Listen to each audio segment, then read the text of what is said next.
This is a 14-foot lift suspended from the crossbeam of the factory ceiling. We also see the full height of the worm drive spindle that powers the platform up and down during operation.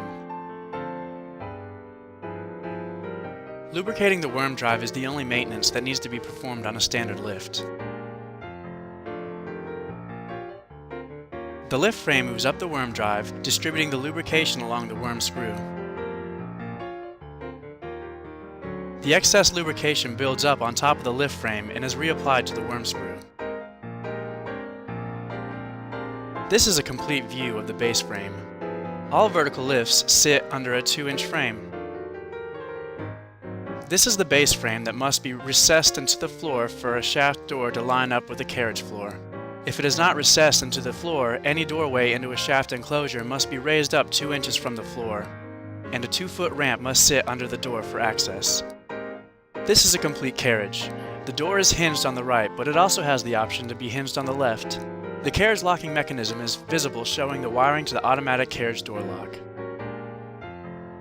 Every lift of any height is delivered with an emergency crank that allows the lift to be operated manually in the event of a power outage. As you can see in this picture, the wheel may be cranked by hand, or the socket at the top will allow for a ratchet type operation.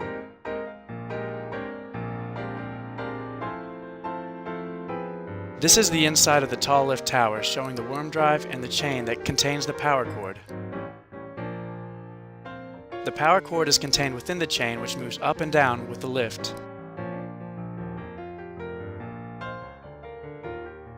Once assembly is complete, a tall tower lift is placed on its back just prior to enclosing it in the shipping carton.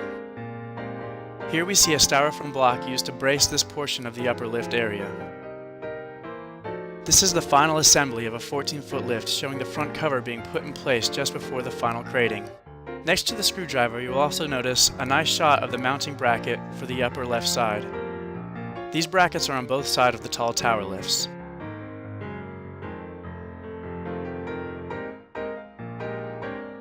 This picture shows the inside of a crate just prior to the sides and top being mounted for final packaging. All tall towers are shipped in this horizontal position for ease of delivery and to protect the worm drive from flexing during transport.